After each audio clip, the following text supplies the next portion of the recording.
ರಾಹುಲ್ ಭೇಟಿ ಬೆನ್ನಲ್ಲೇ ಡಿಕೆಶಿ ಪ್ರಾರ್ಥನೆಯ ಟ್ವೀಟ್ ಒಂದನ್ನ ಮಾಡಿದ್ದಾರೆ. ಪ್ರಯತ್ನ ವಿಫಲವಾದ್ರೂ ಪ್ರಾರ್ಥನೆ ವಿಫಲ ಆಗಲ್ಲ ಅಂತ ಟ್ವೀಟ್ ಮಾಡಿರುವಂತದ್ದು ತಮ್ಮ ಎಕ್ಸ್ ನಲ್ಲಿ ಪೋಸ್ಟ್ ಮಾಡಿದ್ದಾರೆ ಡಿಸಿಎಂ ಡಿಕೆ ಶಿವಕುಮಾರ್ ಅವರು.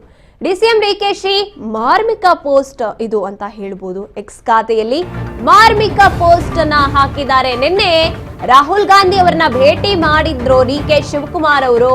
ಅದಾದ ನಂತರದಲ್ಲಿ ಪ್ರಯತ್ನ ವಿಫಲವಾದ್ರೂ ಪ್ರಾರ್ಥನೆ ವಿಫಲ ಆಗಲ್ಲ ಅನ್ನುವಂತ ಪೋಸ್ಟ್ ಅನ್ನ ಹಾಕಿರುವಂತದ್ದು ತಮ್ಮ ಎಕ್ಸ್ ಖಾತೆಯಲ್ಲಿ ಪೋಸ್ಟ್ ಮಾಡಿದ್ದಾರೆ ಡಿಸಿಎಂ ಡಿಕೆ ಶಿವಕುಮಾರ್ ಅವರು.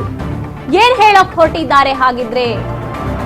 ನಿನ್ನೆ ಇನ್ನು ರಾಹುಲ್ ಗಾಂಧಿ ಅವರನ್ನ ಭೇಟಿ ಮಾಡಿದ್ರು. ನಿನ್ನೆ ಒಂದು ಸಭೆ, ಮಹತ್ವದ ಸಭೆಯಲ್ಲಿ ಕೂಡ ಭಾಗಿಯಾಗಿದ್ರು. ಪ್ರತ್ಯೇಕವಾಗಿ ರಾಹುಲ್ ಗಾಂಧಿ ಅವರ ಜೊತೆ ಮಾತನಾಡಿದ್ದಾರೆ ಡಿಸಿಎಂ ಡಿಕೆಶಿ ಅವರು. ಜೊತೆಗೆ ಸಿಎಂ ಸಿದ್ದರಾಮಯ್ಯ ಅವರು ಇಬ್ರು ಕೂಡ ಎಕ್ಸ್ ಖಾತೆಯಲ್ಲಿ ಈ ರೀತಿಯಾಗಿ ಪೋಸ್ಟ್ ಮಾಡಿರುವಂತದ್ದು. ಎಐಸಿಸಿ ನಾಯಕ ರಾಹುಲ್ ಗಾಂಧಿ ಅವರನ್ನ ಭೇಟಿ ಮಾಡಿದ ದಿನವೇ ಈ ರೀತಿಯಾಗಿ ಪೋಸ್ಟ್ ಮಾಡಿರುವಂತದ್ದು. ಪ್ರಯತ್ನ ವಿಫಲ ಆದ್ರೂ ಕೂಡ ಪ್ರಾರ್ಥನೆ ವಿಫಲ ಆಗಲ್ಲ.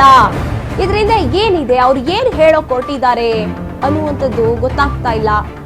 ಅಂದ್ರೆ ಸಾಕಷ್ಟು ಟೆಂಪಲ್ ರನ್ ಅನ್ನ ಈ ಒಂದು ಕುರ್ಚಿ ಜಟಾಪಟಿ ಸಂದರ್ಭದಲ್ಲಿ ಡಿಸಿಎಂ ಡಿಕೆಶಿ ಅವರು ಮಾಡಿದ್ರು. ನಾವೆಲ್ರಿಗೂ ಕೂಡ ಗೊತ್ತೇ ಇದೆ, ದೇವಿ ದೇವಸ್ಥಾನಗಳಿಗೆ ಹೋಗಿ ಬರ್ತಾ ಇದ್ರು ಡಿಸಿಎಂ ಡಿಕೆಶಿ ಅವರು. ಮತ್ತೊಂದು ಕಡೆ ಇಲ್ಲಿ ಕುರ್ಚಿಯ ಜಟಾಪಟಿ ನಡೀತಾ ಇತ್ತೆ. ಸೊ ಇದ್ರ ಬಗ್ಗೆ ಇನ್ನೂ ಹೆಚ್ಚಿನ ಮಾಹಿತಿಯನ್ನ ನೀಡ್ತಾರೆ ನಮ್ಮ ಪ್ರತಿನಿಧಿ ಬಸವರಾಜ್. ಪ್ರಯತ್ನ ವಿಫಲವಾದ್ರೂ ಪ್ರಾರ್ಥನೆ ವಿಫಲ ಆಗಲ್ಲ, ಯಾರಿಗೆ ಹೇಳ್ತಿದ್ದಾರೆ, ಏನ್ ಹೇಳ್ತಿದ್ದಾರೆ ಡಿಸಿಎಂ ಡಿಕೆಶಿ ಅವರು ಇದರಿಂದ ಅಂತ? ಡಿಸಿಎಂ ಡಿಕೆ ಶಿವಕುಮಾರ್ ಅವರು ಸಿಎಂ ಸ್ಥಾನದ ಪ್ರಬಲ ಆಕಾಂಕ್ಷಿ. ಬಹುದಿನಗಳಿಂದಲೂ ಸಹಿತ ಬಹಳಷ್ಟು ಪ್ರಯತ್ನವನ್ನ ಮಾಡ್ತಾ ಇದ್ದಾರೆ ಆ ಒಂದು ಸ್ಥಾನವನ್ನ ಅಲಂಕರಿಸಬೇಕು ಅನ್ನುವಂತ ಲೆಕ್ಕದಲ್ಲಿ. ಆದ್ರೆ ಪಕ್ಷದ ವಲಯದಲ್ಲಿ ಕೆಲವೊಂದಿಷ್ಟು ಅಡೆತಡೆಗಳು ಕೂಡ ಅವರಿಗೆ ಸೃಷ್ಟಿ ಆಗಿರತಕ್ಕಂಥದ್ದು. ಸಾಕಷ್ಟು ಪ್ರಯತ್ನವನ್ನು ಕೂಡ ಪಡ್ತಾ ಇದ್ದಾರೆ. ಇದೀಗ ರಾಹುಲ್ ಗಾಂಧಿ ಅವರನ್ನು ಕೂಡ ಭೇಟಿ ಮಾಡಲಿಕ್ಕೆ ಸಾಕಷ್ಟು ಹರಸಾಹಸಪಟ್ಟಿದ್ರು. ಆದ್ರೆ ದೆಹಲಿಗೆ ಹೋದಂತ ಸಂದರ್ಭದಲ್ಲಿ ಸಹಿತ ರಾಹುಲ್ ಗಾಂಧಿ ಅವರ ಭೇಟಿಗೆ ಅವರಿಗೆ ಅವಕಾಶ ಸಿಕ್ಕಿರ್ಲಿಲ್ಲ. ಈ ಒಂದು ನಿಟ್ಟಿನಲ್ಲಿ ನಿನ್ನೆ ಮೈಸೂರಿಗೆ ರಾಹುಲ್ ಗಾಂಧಿ ಅವರು ಬಂದಂತ ಸಂದರ್ಭದಲ್ಲಿ ಮೊದಲಿಗೆ ಅವರು ಮೈಸೂರಿಗೆ ಬರುವಂತಹ ಸಂದರ್ಭದಲ್ಲಿ ಏನ್ ಕೇರಳಕ್ಕೆ ಕಾರ್ಯಕ್ರಮಕ್ಕೆ ಹೋಗಬೇಕಾಗಿತ್ತು, ಆ ಒಂದು ಸಂದರ್ಭದಲ್ಲಿ ಯಾವುದೇ ರೀತಿ ಮಾತುಕತೆ ಆಗಿಲ್ಲ. ಆದ್ರೆ ಮರಳಿ ದೆಹಲಿಗೆ ಹೋಗುವಂತಹ ಸಂದರ್ಭದಲ್ಲಿ ಡಿಕೆ ಶಿವಕುಮಾರ್ ಅವರು ಪ್ರತ್ಯೇಕವಾಗಿ 4 ನಿಮಿಷಗಳ ಕಾಲ ರಾಹುಲ್ ಗಾಂಧಿ ಅವರ ಜೊತೆ ಚರ್ಚೆ ನಡೆಸಿರ್ತಕ್ಕಂಥದ್ದು ಬಹಳಷ್ಟು ಕುತೂಹಲಕ್ಕೆ ಎಡೆ ಮಾಡಿಕೊಡ್ತಾ ಇದೆ. ಆ ಚರ್ಚೆಯ ಬಳಿಕ ಇವತ್ತು ಕೂಡ ಒಂದು ಎಕ್ಸ್ ಖಾತೆ ಕಾಂತ ಒಂದು ಪೋಸ್ಟ್ ಅನ್ನು ಕೂಡ ಹಾಕಿರ್ತಕ್ಕಂಥದ್ದು ಇಡೀ ಕಾಂಗ್ರೆಸ್ ವಲಯದಲ್ಲೇ ಸಾಕಷ್ಟು ಸಂಚಲನ ಮೂಡಿಸ್ತಾ ಇದೆ. ಪ್ರಯತ್ನ ವಿಫಲರಾದ್ರೂ ಕೂಡ ಪ್ರಾರ್ಥನೆ ವಿಫಲ ಆಗೋದಿಲ್ಲ ಅನ್ನುವಂಥದ್ದನ್ನ ಒಂದು ಪೋಸ್ಟ್ ಅನ್ನ ಹಾಕಿರ್ತಕ್ಕಂಥ ಹಿನ್ನೆಲೆಯಲ್ಲಿ ಇದು ಅವರ ಪಕ್ಷದ ವಲಯದಲ್ಲೇ ಮತ್ತೊಂದು ಬಣ ಏನಿದೆ ಆ ಒಂದು ಬಣಕ್ಕೆ ಒಂದು ತಿರುಗೇಟು ಮತ್ತೆ ತಾಂಗಣ ಕೊಡುವಂತಹ ರೀತಿಯಲ್ಲಿ ಕೂಡ ಇರುವಂತದ್ದು. ಅಂದ್ರೆ ನಿನ್ನೆ ರಾಹುಲ್ ಗಾಂಧಿ ಅವರ ಬಳಿ ತಮ್ಮ ಒಂದು ಏನು ಬೇಡಿಕೆ ಏನಿದೆ, ಏನು ಪಕ್ಷದ ವಲಯದಲ್ಲಿ ಅವರ ಒಂದು ಕೆಲಸ ಏನಿದೆ, ಮತ್ತೆ ಹಿಂದೆ ಸಿಎಂ ಆಗುವಂತಹ ಸಂದರ್ಭದಲ್ಲಿ ಆಯ್ಕೆ ಮಾಡುವಂತಹ ಸಂದರ್ಭದಲ್ಲಿ ಮಾತುಕತೆ ಆಗಿದೆ, ಅದನ್ನ ನೆನಪಿಸಿ ಕೊಡುವಂತ ಪ್ರಯತ್ನವನ್ನ ಡಿಕೆ ಶಿವಕುಮಾರ್ ಅವರು ಮಾಡಿದ್ದಾರೆ ಅನ್ನುವಂತ ಮಾಹಿತಿ.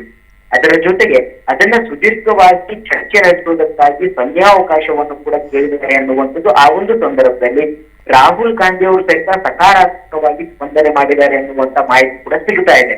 ಹಾಗಾಗಿ ಡಿಕೆ ಶಿವಕುಮಾರ್ ಅವರಿಗೆ ಕೆಲವೊಂದಿಷ್ಟು ಈ ಒಂದು ರಾಹುಲ್ ಗಾಂಧಿ ಅವರ ಏನು ಸ್ಪಂದನೆ ಏನಿದೆ, ಉತ್ತಮವಾಗಿರ್ತಕ್ಕಂಥ ಸಕಾರಾತ್ಮಕವಾಗಿ ಸ್ಪಂದನೆ ಮಾಡಿದರೆ ಅದು ಒಂದು ಕಡೆ ಡಿಕೆ ಶಿವಕುಮಾರ್ ಅವರಿಗೆ ಉತ್ಸಾಹ ಆಸಕ್ತಿ ಹೆಚ್ಚಾಗಿದೆ ಅನ್ನುವಂಥದ್ದು ಕೂಡ ಹೇಳ್ಬೋದು. ಆ ಒಂದು ಕಾರಣದ ಹಿನ್ನೆಲೆಯಲ್ಲಿ ಇವತ್ತು ಅವರು ಒಂದು ಪೋಸ್ಟ್ ಅನ್ನು ಕೂಡ ಹಾಕಿರ್ತಕ್ಕಂಥದ್ದು. ಅಂದ್ರೆ ಅವರ ಒಂದು ಪ್ರಯತ್ನಗಳು ಕೂಡ ಸಾಕಷ್ಟು ನಡೆದಿದ್ದಾವೆ. ಅವು ವಿಫಲವಾದ್ರೂ ಸಹಿತ ಪ್ರಾರ್ಥನೆ ವಿಫಲ ಆಗೋದಿಲ್ಲ ಅನ್ನುವಂತಹ ಒಂದು ಪೋಸ್ಟ್ ಅವರ ಒಂದು ಈ ನಿನ್ನೆಯ ರಾಹುಲ್ ಗಾಂಧಿ ಅವರ ಭೇಟಿಗೆ ಸಾಕ್ಷಿ ಎಂಬಂತೆ ಇರ್ತಕ್ಕಂಥದ್ದು. ಹಾಗಾಗಿ ಸಂಕ್ರಾಂತಿ ಹಬ್ಬದ ಬಳಿಕ ಏನು ದೆಹಲಿಗೆ ಕೂಡ ಅವರು ಹೋಗ್ತಾ ಇದ್ದಾರೆ, ಅದರ 16ನೇ ತಾರೀಕಿಗೆ ಆ ಒಂದು ದಿನ ಅವರಿಗೆ ರಾಹುಲ್ ಗಾಂಧಿ ಅವರು ಸುದ್ದಿ ಕೊಡ್ತಾರ. ಆ ಮುಖಾಂತರ ಡಿಕೆ ಶಿವಕುಮಾರ್ ಅವರ ಆಪ್ತರು ಶಾಸಕರು ಸಹಿತ ಹೇಳ್ತಾ ಇದ್ರು ಜನವರಿ ತಿಂಗಳಿನಲ್ಲಿ ಸಿಹಿ ಸುದ್ದಿ ಸಿಗುತ್ತೆ ಅನ್ನುವಂಥದ್ದು. ಆ ಸಿಹಿ ಸುದ್ದಿಯ ಮುನ್ಸೂಚನೆಯ ಭಾಗವಾಗಿ ಡಿಕೆ ಶಿವಕುಮಾರ್ ಅವರು ಈ ಪೋಸ್ಟ್ ಅನ್ನು ಹಾಕಿದ್ರ ಅನ್ನುವಂಥದ್ದು ಕೂಡ ಕಾಂಗ್ರೆಸ್ ವಲಯದಲ್ಲಿ ಮತ್ತೆ ಡಿಕೆ ಶಿವಕುಮಾರ್ ಆಪ್ತ ವಲಯದಲ್ಲಿ ಚರ್ಚೆ ಆಗ್ತಾ ಇದೆ. ಗಾಯತ್ರಿ, ಧನ್ಯವಾದ ನಿಮ್ಮ ಮಾಹಿತಿಗಾಗಿ ಬಸವರಾಜ್.